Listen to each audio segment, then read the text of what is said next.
In the heart of a galaxy far beyond the reach of human exploration, where stars burned with colors unknown to Earth's skies and planets shimmered like jewels against the velvet void, there existed a realm known as Velora.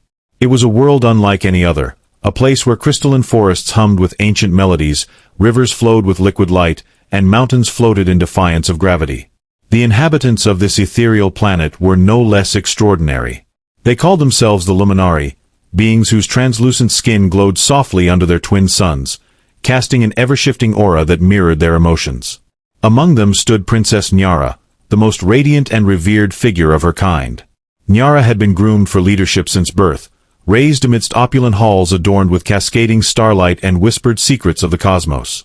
Her beauty was legendary, not merely because of her shimmering silver hair or eyes that seemed to hold entire galaxies within them, but because she exuded an aura of serene authority that commanded respect without effort. She was wise beyond her years, possessing knowledge of interstellar diplomacy that few could rival. Yet, beneath her composed exterior lay a deep-seated fear, a fear born from centuries of isolation and mistrust toward outsiders. To the Luminari, strangers were unpredictable forces capable of disrupting the delicate harmony they cherished so dearly. For generations, the Luminari had sealed themselves off from the rest of the universe, constructing barriers both physical and metaphysical to safeguard their way of life. Their advanced technology allowed them to monitor distant civilizations, studying them with detached curiosity while remaining steadfastly aloof. But now, something unprecedented had occurred. A vessel bearing the insignia of humanity, an alien race previously dismissed as primitive, had breached their borders. This act alone was enough to send ripples of unease through the luminous courts of Velora.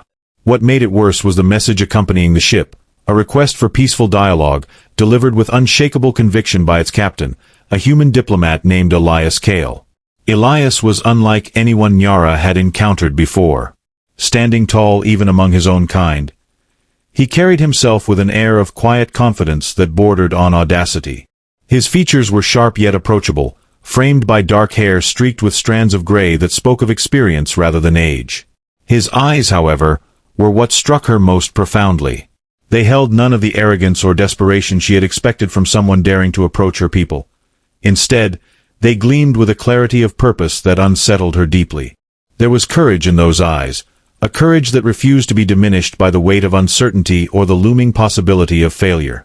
When Elias first stepped onto Valoran soil, escorted by guards who regarded him with wary fascination, Nyara observed him from behind a veil of shimmering energy. She watched as he moved with deliberate calm, taking in every detail of the alien landscape around him without betraying a hint of awe or apprehension. He did not gawk at the floating spires or recoil from the luminescent flora. Instead, he nodded thoughtfully, as though acknowledging the craftsmanship of another civilization. When their gazes finally met across the chamber, Elias inclined his head in a gesture of respect, not servility, but acknowledgement of equals. That simple act sent a shiver down Nyara's spine. For all her training and poise, she found herself unprepared for the sheer force of his presence. The initial exchange between Elias and Nyara took place in the Grand Hall of Resonance, a vast chamber where sound itself seemed alive, echoing and amplifying every word spoken. As Elias addressed her, his voice resonated with a warmth that belied the coldness of space between their worlds. "Princess Nyara," he began, his tone measured yet imbued with sincerity, "I come not as a conqueror or a supplicant, but as a representative of my people, a species eager to learn, to grow, and perhaps one day to stand alongside yours." Nyara listened intently, her glowing form flickering faintly with each syllable. She had anticipated demands, pleas, or thinly veiled threats, anything but this unwavering assurance. Her advisors shifted uncomfortably beside her, and used to such directness. Yet Elias continued undeterred, weaving a narrative of shared futures and mutual prosperity. He spoke of Earth's struggles and triumphs, of humanity's relentless drive to overcome adversity, and of their desire to forge connections rather than impose dominance. Each word carried the weight of truth, leaving no room for doubt about his intentions. But it wasn't just his words that left Nyara shaken, it was the way he carried himself. There was no trace of hesitation in his posture, no faltering in his gaze.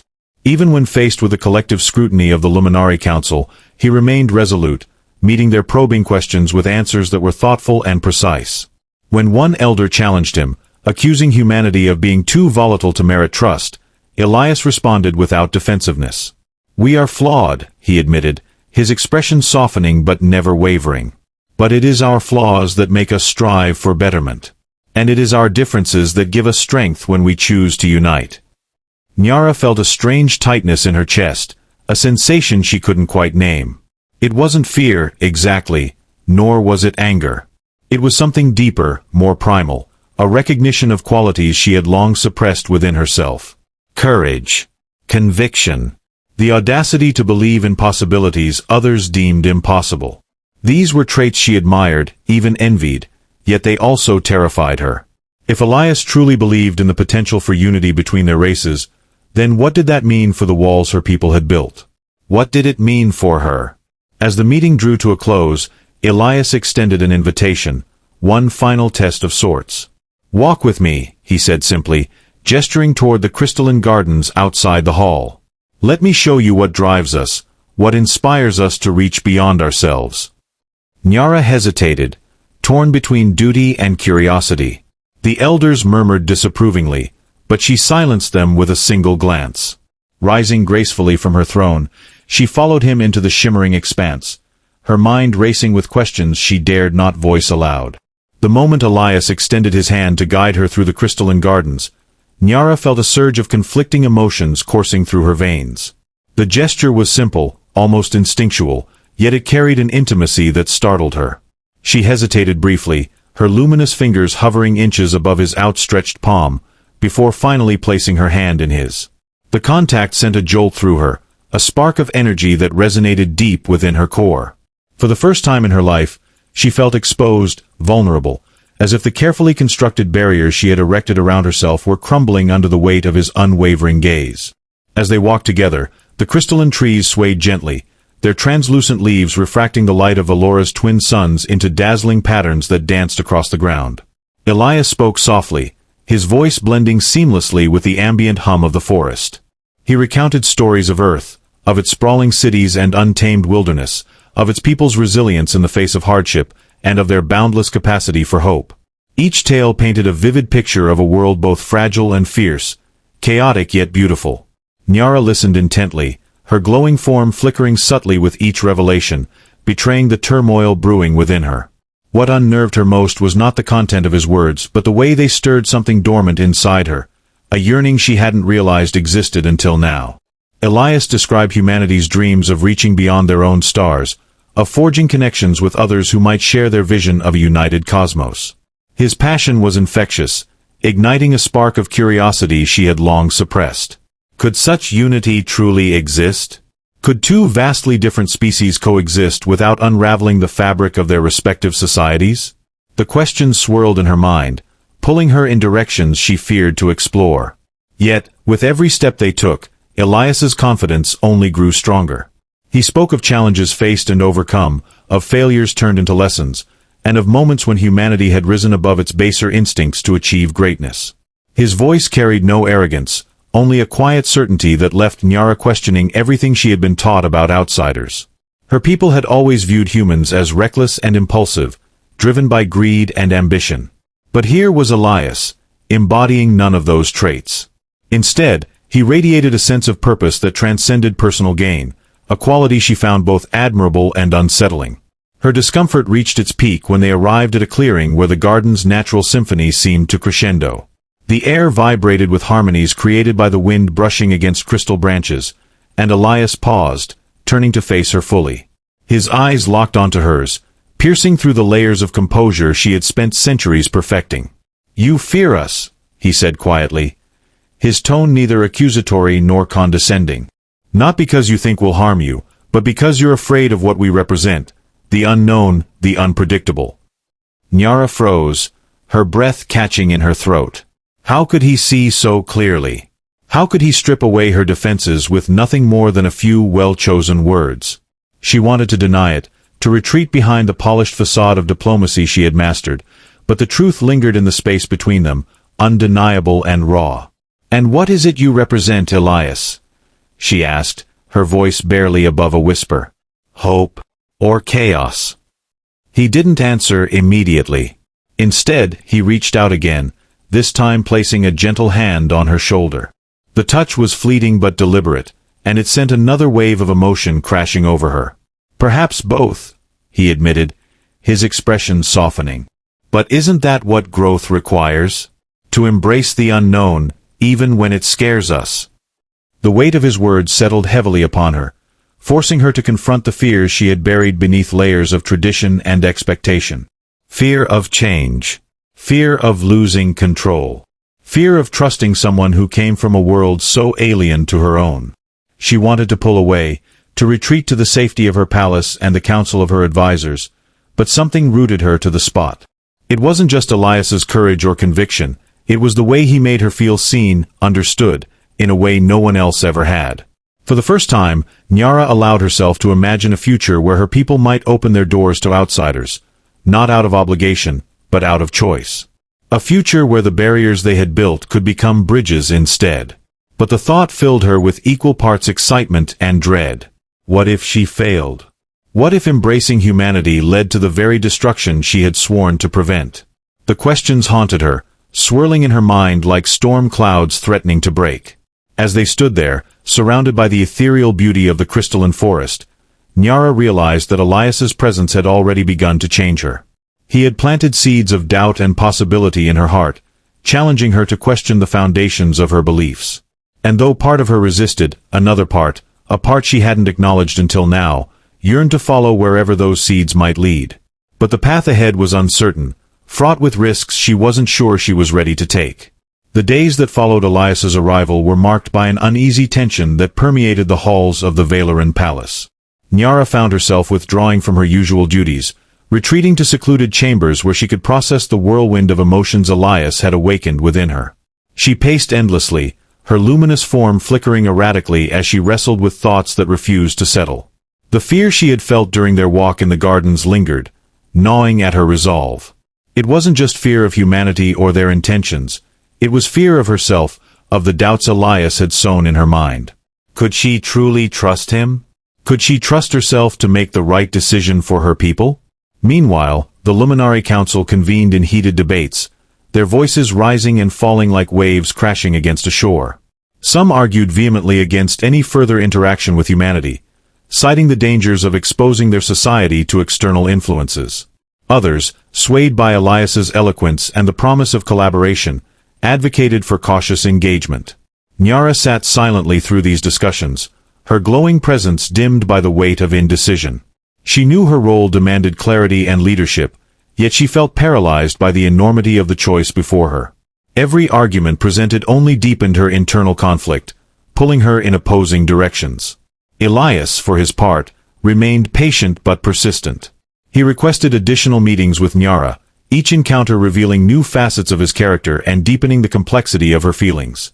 During one such session, he shared stories of Earth's artistic achievements, music, literature, and visual arts that transcended cultural boundaries and spoke to universal truths. He played recordings of symphonies composed centuries apart, their melodies intertwining in ways that echoed the harmony of Valora's crystalline forests. Nyara listened intently, her heart swelling with a bittersweet ache as she recognized parallels between their worlds. Art, it seemed, was a language they both understood, even if their expressions differed. Yet, for every moment of connection, there were reminders of the chasm separating them. In another meeting, Elias discussed humanity's history of conflict, wars fought over resources, ideologies, and power. He didn't shy away from the darker aspects of his species' past, acknowledging the scars they still bore.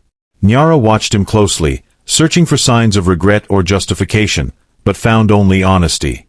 It was this transparency that troubled her most. How could she reconcile the beauty Elias represented with the destruction he openly admitted? Was humanity capable of learning from its mistakes, or were they doomed to repeat them? Her advisors noticed the toll these encounters were taking on her. One evening, as she dismissed them after yet another inconclusive council session, her closest confidant, Elder Miris, approached her with concern etched into her glowing features. "Princess," Miris began softly, "you carry the weight of our world on your shoulders. Do not let this human sway you into rash decisions. Remember who we are, and what we have sacrificed to preserve our way of life." Nyara nodded absently, appreciating Miris's loyalty but feeling increasingly isolated by it. Her people looked to her for guidance, for certainty, but how could she provide either when she herself was adrift? The more time she spent with Elias, the more she questioned the rigid doctrines she had grown up believing. Were they truly protecting their culture, or merely shielding themselves from growth? The line between preservation and stagnation blurred with each passing day. One night, unable to sleep, Nyara ventured to the palace observatory, a domed chamber offering an unobstructed view of the cosmos. She gazed out at the stars, their light distorted slightly by Velora's atmosphere, and thought of Earth, a distant speck among countless others. What must it be like, she wondered, to live on a planet so small yet so full of life? To dream of reaching beyond its confines, even knowing the risks? She imagined Elias standing beside her, pointing out constellations unfamiliar to her eyes, sharing stories of exploration and discovery. The image brought both comfort and unease, a reminder of how much she had come to rely on his perspective. Her reverie was interrupted by a soft knock at the door. Turning, she saw Elias enter, his silhouette framed by the faint glow of the corridor beyond. "I hope I'm not intruding," he said, his voice tinged with uncertainty. Nyara shook her head, gesturing for him to join her. They stood side by side in silence for a while, the vastness of the universe stretching before them like an endless canvas. "I've been thinking about what you said," Nyara confessed finally, her voice barely audible. "About embracing the unknown. It's difficult for me. My entire life has been dedicated to maintaining order, to ensuring my people remain safe. Change feels like a threat to that." Elias nodded, his expression thoughtful. "Change always does, especially when it challenges the foundations we've built our lives upon. But sometimes, the greatest risks yield the greatest rewards. You don't have to decide everything right now. Take your time. Ask questions.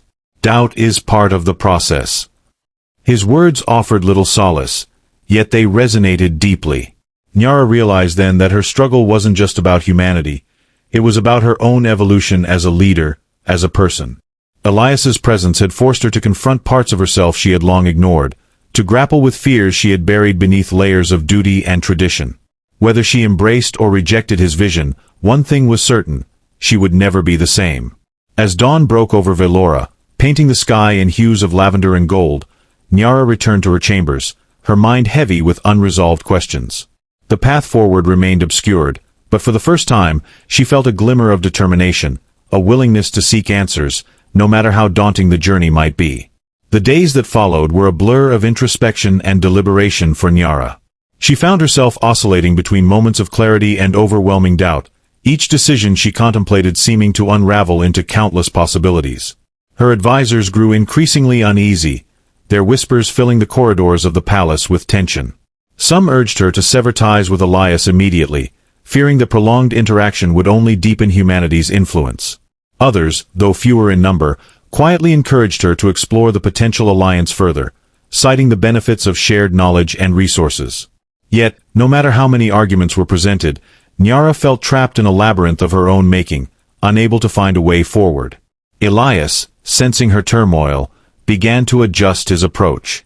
He stopped pressing for immediate answers, instead focusing on building trust through small gestures. He brought gifts from Earth, delicate sculptures carved from obsidian, intricate paintings that captured fleeting emotions, and recordings of music that seemed to breathe life into the air. Each offering was accompanied by a story, a glimpse into the hearts and minds of his people. Nyara accepted them cautiously at first, unsure whether they were tokens of goodwill or subtle manipulations. But as the days passed, she found herself drawn to these artifacts, their unfamiliarity sparking a curiosity she hadn't felt in years. One evening, Elias invited her to join him in the palace's grand observatory once more.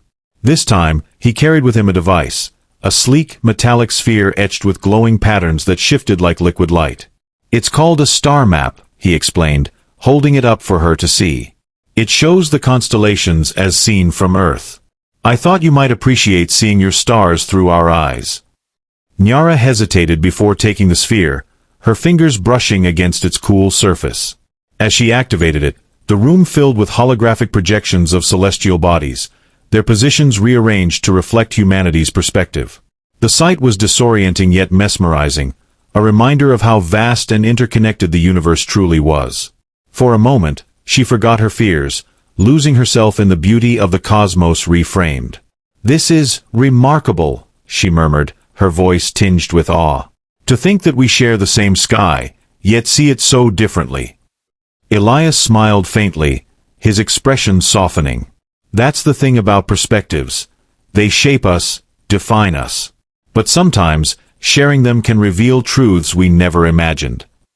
His words lingered in the air, resonating with a depth that caught Nyara off guard. She turned to face him, her glowing form flickering with a mixture of admiration and unease. "You speak as though unity is inevitable, Elias. As if all differences can be bridged with understanding.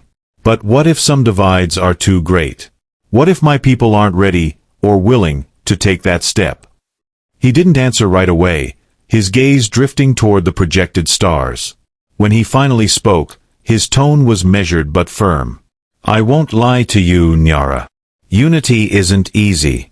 It requires sacrifice, compromise, and a willingness to confront uncomfortable truths. But I believe it's worth pursuing, not because it guarantees success, but because it gives us a chance to grow. And growth, no matter how painful, is always worth striving for." Nyara felt a pang of something she couldn't quite name. Longing, perhaps, or hope. She wanted to believe him, to trust in the vision he painted. But the weight of responsibility pressed heavily upon her shoulders, reminding her of the risks involved. If she chose to embrace humanity, she risked fracturing the delicate balance her people had maintained for centuries. If she rejected them, she risked stagnation, isolation, and the loss of an opportunity that might never come again. Her internal struggle reached a breaking point during a private audience with the council elders. They had gathered in the Hall of Resonance, their luminous forms casting eerie shadows across the chamber. The atmosphere was tense, charged with unspoken accusations and simmering resentment. Elder Miris, ever the voice of caution, addressed Nyara directly. "Princess, this human has already disrupted our harmony. His presence alone has sown discord among us. How much longer will you allow him to remain?"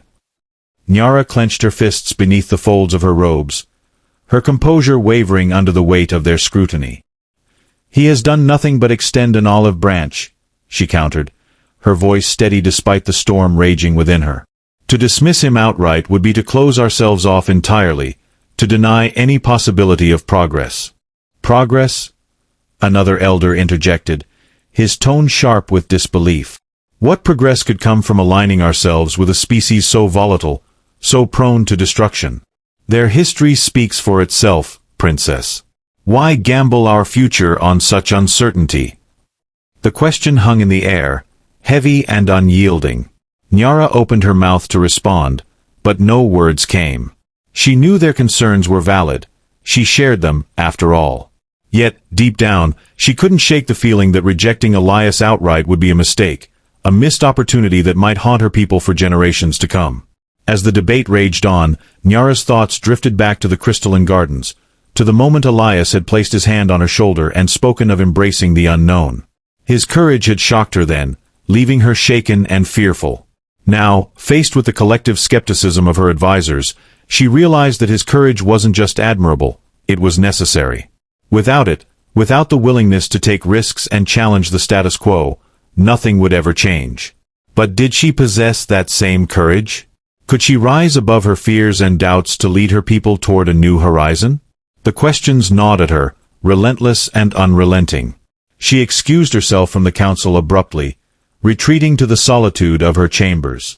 There, surrounded by the familiar comforts of her surroundings, she allowed herself to confront the truth she had been avoiding.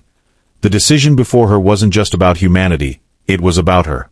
About who she was, and who she wanted to become. That night, sleep eluded her.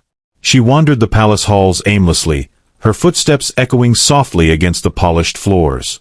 Eventually, she found herself standing outside Elias's quarters, her hand hovering uncertainly over the door.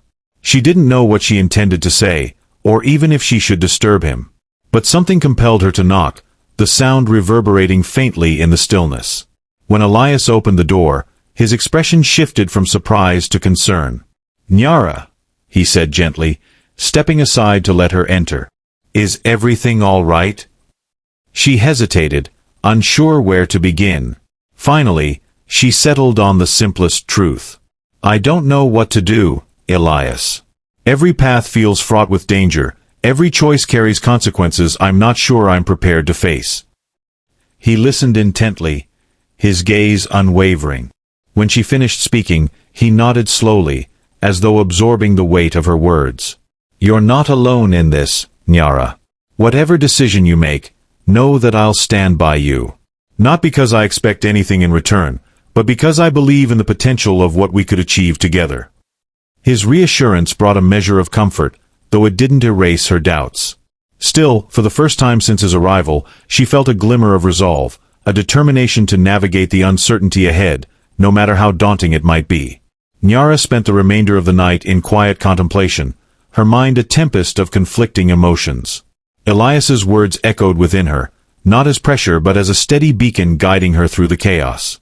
She realized that courage wasn't the absence of fear, it was the decision to move forward despite it. And yet, the enormity of what lay ahead weighed heavily on her.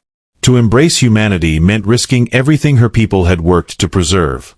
To reject them meant turning away from possibilities that might redefine their existence. As dawn broke over Velora, casting its twin suns' golden light across the crystalline spires, Nyara made her way to the grand hall of resonance. The council elders were already assembled, their glowing forms arranged in a semicircle around the central dais. Their expressions ranged from stern disapproval to cautious curiosity, but all eyes turned to her as she entered. She ascended the steps slowly, each movement deliberate, until she stood at the heart of the chamber. Her luminous aura pulsed faintly, betraying the storm within her. "Elders," she began, her voice resonating with clarity despite the tremor beneath it. "For generations, we have safeguarded our world, shielding it from the uncertainties beyond our borders. We have built a society rooted in harmony and balance, one that reflects the beauty of Velora itself. But I ask you this, is preservation enough? Can we truly claim to thrive if we close ourselves off entirely?" A murmur rippled through the assembly, some nodding in agreement while others frowned deeply. Elder Miris stepped forward, her form shimmering with concern. "Princess, your intentions are noble, but the risks are too great. Humanity's history is riddled with conflict and destruction. How can we trust them not to disrupt the peace we've fought so hard to maintain?" Nyara met her gaze steadily, drawing strength from the resolve that had begun to take root within her. Trust is not given blindly, nor should it be. It must be earned, and tested. Elias Kale has shown me a glimpse of what humanity can offer: creativity, resilience, and a desire to connect with others. He has also been honest about their flaws, their struggles. Is it not possible that these imperfections could teach us something valuable about ourselves? Her words hung in the air, challenging the elders to reconsider their rigid stance. One by one, they exchanged glances, their luminous forms flickering with uncertainty. Finally, an elder named Solon spoke, his voice measured yet tinged with skepticism. "And what of our traditions, Princess? What of the values that define us? Will they not be diluted, or worse, lost, if we open our doors to outsiders?" Nyara took a deep breath, feeling the weight of centuries pressing down upon her. "Our traditions are not fragile, Solon. They are the foundation upon which we stand. But foundations exist to support growth, not stifle it. If we cling too tightly to the past, we risk becoming stagnant. I do not propose abandoning who we are, I propose expanding who we can become." The hall fell silent, the elders absorbing her words. Nyara knew she had planted seeds of doubt in their minds, but she also understood that change would not come easily, or quickly. Turning toward the entrance, she signaled for Elias to join her. When he entered, his presence commanded attention, his confidence unwavering even as dozens of luminous gazes bore into him. Nyara gestured for him to speak. Elias stepped forward, bowing respectfully before addressing the council. "Honored elders, I come before you not as a representative of conquest or imposition, but as a seeker of understanding. My people have much to learn from yours, your wisdom, your artistry, your connection to the cosmos. In return, we offer our own strengths, innovation, adaptability, and a shared vision of unity. Together, We could forge a future greater than either of us could achieve alone." His words carried sincerity, his tone neither pleading nor presumptuous. The elders listened intently, their expressions softening ever so slightly. For the first time, Nyara saw glimpses of hope amidst their skepticism, a willingness to consider the possibilities he presented. When Elias finished speaking, Nyara addressed the council once more. "This decision is not mine to make alone. It belongs to all of us, to our people, who deserve a voice in shaping their destiny. Let us convene a gathering, where every luminary may hear Elias's proposal and decide for themselves whether to pursue this path. Only then can we move forward with unity and purpose." The suggestion sparked murmurs of approval and dissent alike, but ultimately, the council agreed. A date was set for the assembly, giving both sides time to prepare their arguments and reflect on the implications of such a monumental choice. As the meeting adjourned, Nyara felt a strange sense of relief, not because the outcome was certain, but because she had finally taken a step toward confronting the unknown. In the days leading up to the assembly, Nyara and Elias worked tirelessly to present their case to the luminari. They traveled across Velora, visiting cities carved from crystal and villages nestled among floating mountains.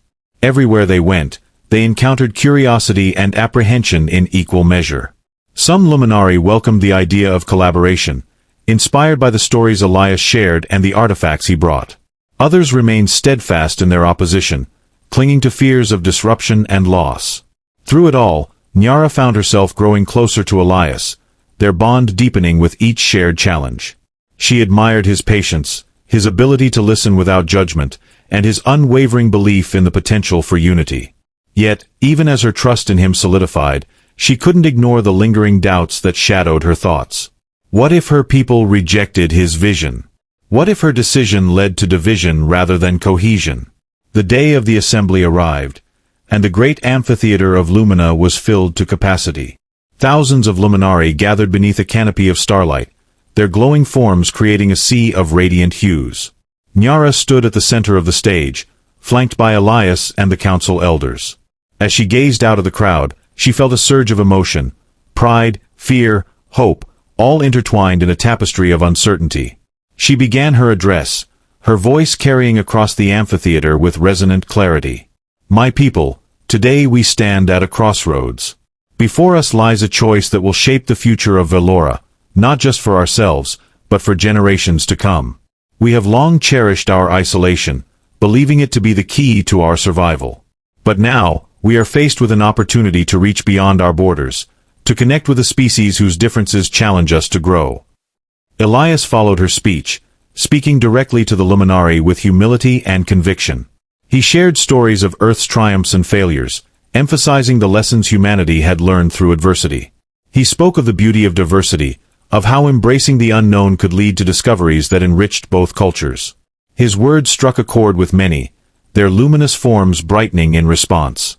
When the speeches concluded, the floor was opened for discussion.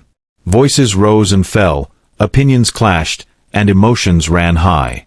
Some argued passionately for openness, citing the benefits of shared knowledge and mutual growth. Others voiced their fears, warning of the dangers of exposing their society to external influences.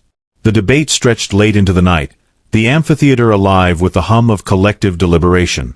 Finally, as the twin suns dipped below the horizon, casting the amphitheater in a soft twilight glow, Nyara called for a vote.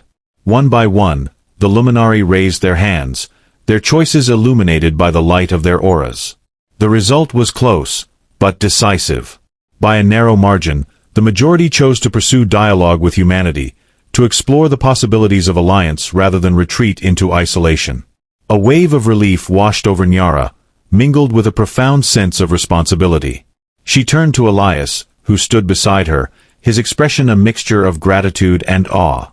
"You've done it," he said softly, his voice thick with emotion. "You've given us a chance." Nyara shook her head, her luminous form flickering faintly. "No, Elias. We have done it. This is only the beginning. The road ahead will be difficult, but together, I believe we can build something extraordinary." As the crowd erupted in cheers and applause, Nyara allowed herself a moment of quiet reflection. She knew the challenges were far from over. There would be resistance, setbacks, and moments of doubt. But for the first time, she felt a glimmer of optimism, a belief that courage and conviction could bridge even the widest divides. And so, under the watchful gaze of Velora's twin sons, a new chapter began, not just for the Luminari, but for humanity as well. Two vastly different civilizations, bound by a shared hope for the future, embarked on a journey into the unknown. Together, they would face the trials ahead, guided by the light of trust, understanding, and the unyielding courage to dream of a united cosmos.